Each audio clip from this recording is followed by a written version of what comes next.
Hello students, welcome back to our YouTube channel. তো আজ আমরা ক্লাস 9-এর ফিজিক্যাল সায়েন্সের পদার্থের গঠন ও ধর্ম যে অধ্যায়টা আমরা পড়ছিলাম, সেখানে আমাদের পড়া হয়েছে প্লবতা বা প্লবতার বৈশিষ্ট্য। এই পর্যন্ত আমাদের পড়া হয়েছে। তো আজ আমরা যেটা পড়বো সেটা হচ্ছে আর্কিমিডিসের নীতি। তো আর্কিমিডিসের নীতিটা কি?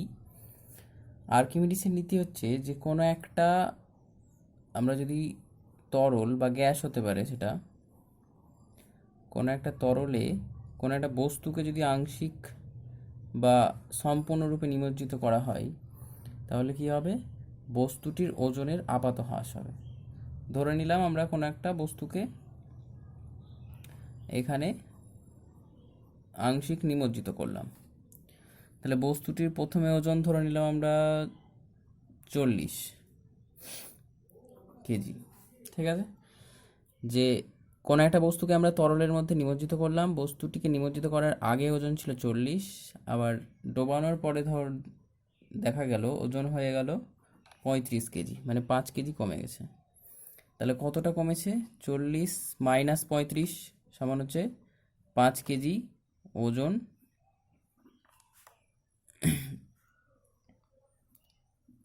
হ্রাস পেয়েছে। তাহলে এখানে জল কতটা অপসারিত হয়েছে? তাহলে জল যেটা অপসারিত হয়েছে তার ওজন হবে 5 কেজি। আর্কিমিডিসের সূত্র হচ্ছে বা নীতি এটাই, যে কোনো বস্তুকে যদি আমরা তরল বা গ্যাসের মধ্যে আংশিক বা সম্পূর্ণরূপে নিমজ্জিত করি, তাহলে বস্তুর ওজনের কি হবে? একটা আপাত হ্রাস হবে। মানে জলের তরলের ভেতরে যখন থাকবে তখন কিন্তু ওজনের হ্রাস হচ্ছে, কিন্তু অ্যাকচুয়ালি বাইরে নিয়ে আসলে ওজনটা সেম থাকবে। সেই জন্য এটাকে বলা হচ্ছে যে আপাত হ্রাস।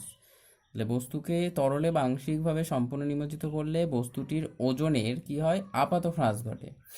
এবং বস্তুর ওজনের এই যে আপাত হ্রাস, বস্তু কর্তৃক মানে এই বস্তু দ্বারা যতটা তরলকে অপসারিত করেছে সেই তরলের ওজনের সমান। তাহলে এখানে বস্তুর যে আপাত হ্রাস, ঠিক আছে, এখানে আমরা লিখতে পারি যে বস্তুর ওজনের আপাত হ্রাস সমান হচ্ছে বস্তুর দ্বারা অপসারিত তরলের ওজনের সমান। এটাই হচ্ছে আমাদের আর্কিমিডিসের সূত্র। এবার আর্কিমিডিসের নীতির প্রয়োগ। তাহলে এখানে আমাদের প্রথম যে কোশ্চেনটা হচ্ছে আর্কিমিডিসের নীতিটি কি?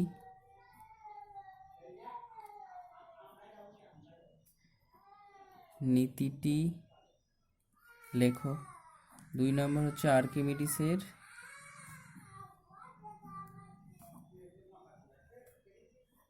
নীতির প্রয়োগ লেখো।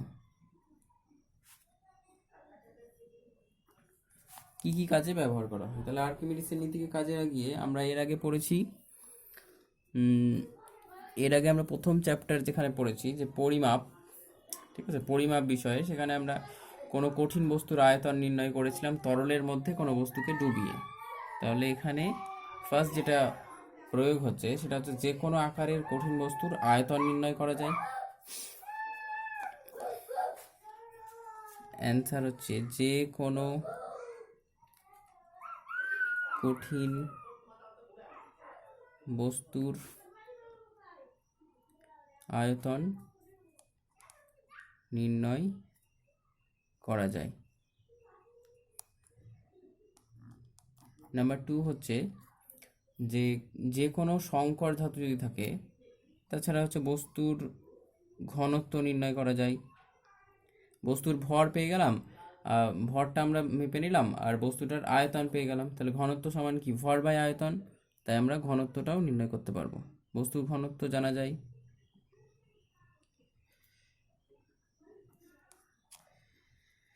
কোনো সংকর ধাতু যদি থাকে, সংকর ধাতু মানে কি? দুটো ধাতু বা তার বেশি ধাতুর মিশ্রণ।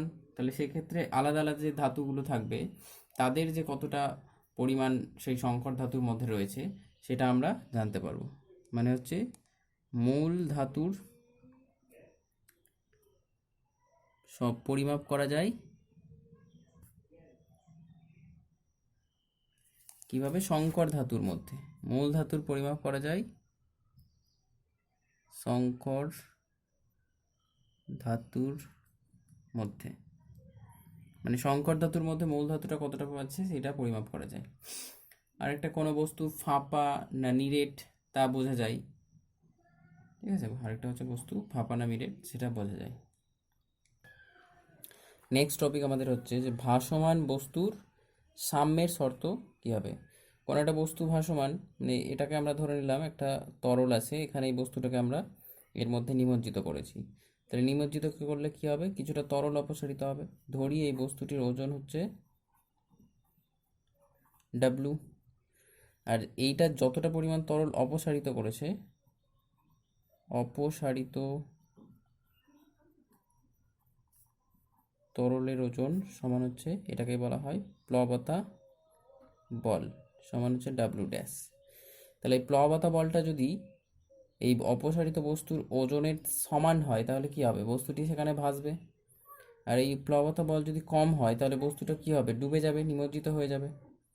আর যদি প্লবতা বলটা ওজনের থেকে বেশি হয় তাহলে বস্তুটি ওপরে ভাসবে, তরলের ওপরে ভাসবে।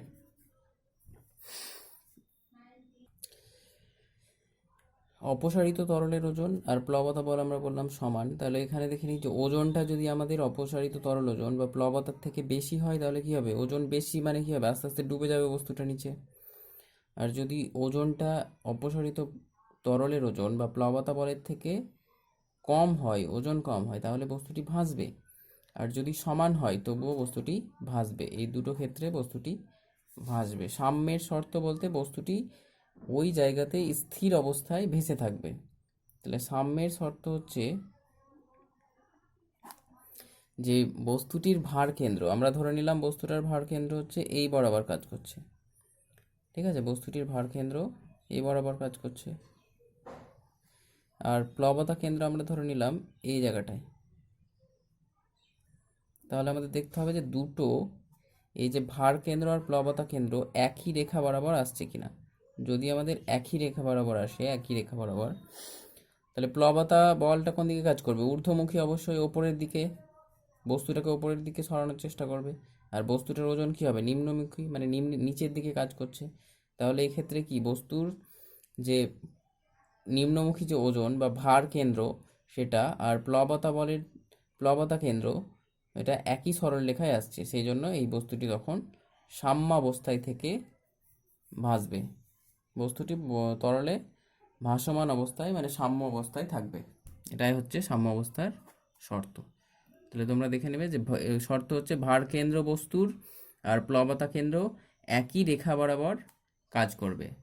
একই রেখা বরাবর যদি কাজ করে তাহলে বস্তুটি সাম্য অবস্থায় ভাসবে। ঘনত্ব, পরের টপিক হচ্ছে ঘনত্ব। ঘনত্ব হচ্ছে যে আমরা জানি কোনো বস্তুর একক আয়তনের ভরকেই বলা হয় তার ঘনত্ব। তাহলে ঘনত্বকে যদি আমরা ডি হিসেবে লিখি তাহলে ডি সমান হয়ে যাবে বস্তুর ভর বাই আয়তন। তাহলে এটা হচ্ছে বস্তুর ভর আর এটা হচ্ছে বস্তুর আয়তন। তাহলে আমাদের কি হলো যে ঘনত্ব সমান ভর বাই আয়তন। তাহলে এটাকে যদি আমরা এক ধরে নেই তাহলে কি হয়ে যাচ্ছে? ডি সমান সমান এম। তাহলে কোনো বস্তুর একক আয়তনের ভরকেই বলা হয় ঘনত্ব।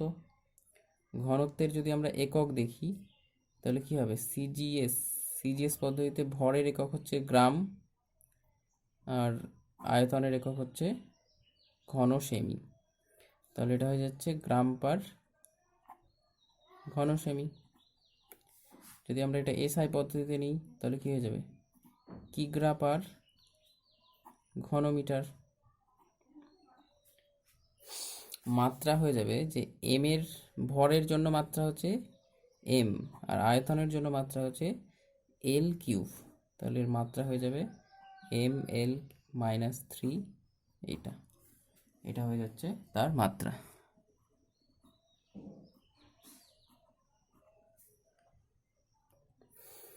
আপেক্ষিক গুরুত্ব, নেক্সট টপিক হচ্ছে আমাদের আপেক্ষিক গুরুত্ব। তো আপেক্ষিক গুরুত্ব হচ্ছে দুটি পদার্থের ঘনত্বের তুলনা। তাহলে আমরা তুলনাটা কি হিসেবে করি? যে কোনো বস্তুর একটা ঘনত্বকে প্রমাণ হিসেবে ধরে নিই। তাহলে এক্ষেত্রে আমরা ধরছি প্রমাণ হিসেবে ধরা হয় যে 4 ডিগ্রি সি উষ্ণতায় 4 ডিগ্রি সি উষ্ণতায় জলের যে ঘনত্ব, জলের ঘনত্বকে প্রমাণ হিসেবে ধরা হয়।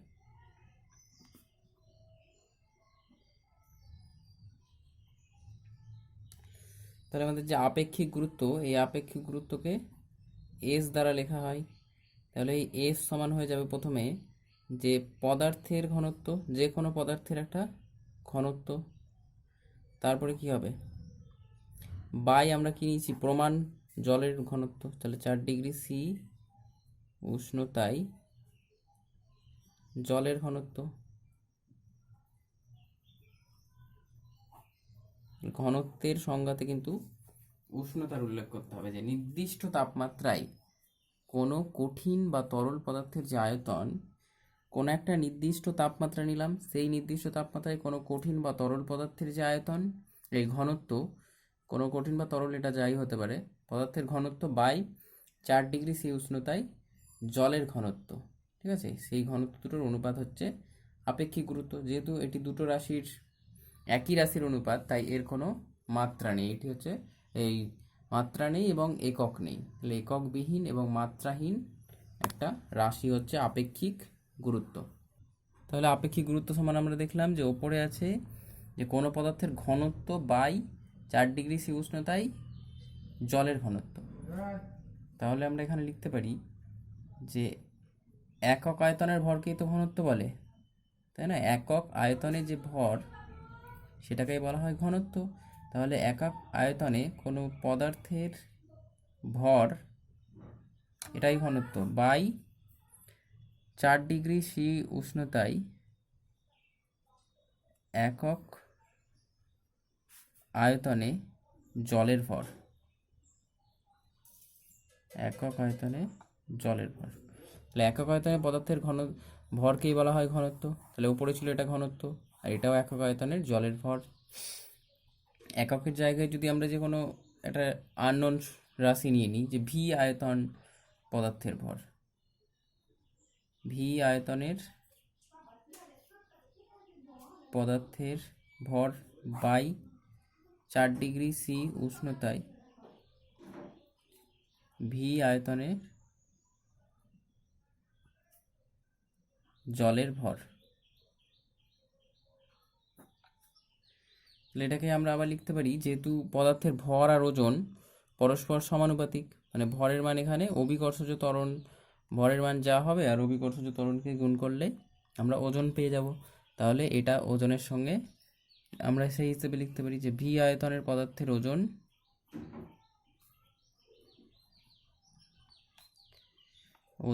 বাই 4 ডিগ্রি সি উষ্ণতায় ভি আয়তন জলের ওজন।